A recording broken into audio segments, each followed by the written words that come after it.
Et à l'article 6, l'amendement 228, Monsieur Capo-Canellas.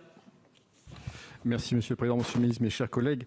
Dans ce PLFR, le gouvernement prévoit de tenir compte de l'effondrement du trafic aérien et donc d'accroître la capacité d'emprunt du budget annexe contrôle et exploitation aérien. C'est un budget annexe qui est basé sur des recettes qui sont basées elles-mêmes sur le trafic et il a la capacité de lever de la dette. Alors évidemment, on arrive quand même à un certain nombre de limites parce que on est grosso modo à un niveau de dette qui va dépasser le montant du budget annuel.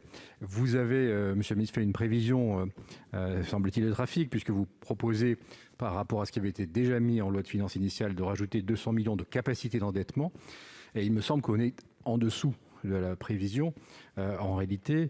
Et quand je regarde notamment ce que Eurocontrol a produit comme prévision pour cette année, il me semble qu'il manquera au moins 250 millions.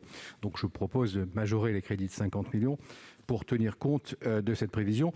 Et je crois d'ailleurs être relativement prudent parce qu'un certain nombre d'autres prévisions sont facilement 30 ou 40 millions d'euros au-dessus. Et ça me donne l'occasion, Monsieur le ministre, de vous interroger parce que je sais que vous avez missionné avec votre collègue Jean-Baptiste Djebbari conjointement à l'Inspection générale des finances et le CGEDD pour justement regarder la soutenabilité du BACEA, à la fois pour renseigner, si j'ose dire, et documenter l'inscription à ce PLFR, pour regarder le besoin d'ici la fin de l'année, et puis aussi pour regarder la soutenabilité demain, parce que c'est bien beau d'avoir de la dette, il va falloir la rembourser, et on peut se poser la question de la capacité, in fine, des compagnies notamment, à faire face. Donc où est-ce que vous en êtes sur cette mission? Est-ce que vous compterez y associer la Commission des finances? Et je vous pose cette question en tant que rapporteur spécial des crédits du budget annexe.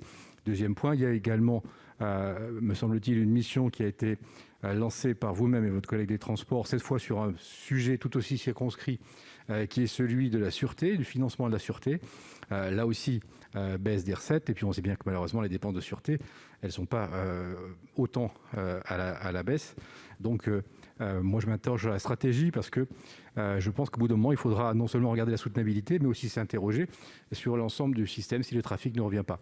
Donc voilà, Monsieur le Ministre, 3 sujets, les 50 millions pour cette année, et puis où est-ce que vous en êtes de ces 2 missions pour l'avenir? Ne faut-il pas revoir un petit peu le système? Merci, cher collègue. Monsieur le rapporteur.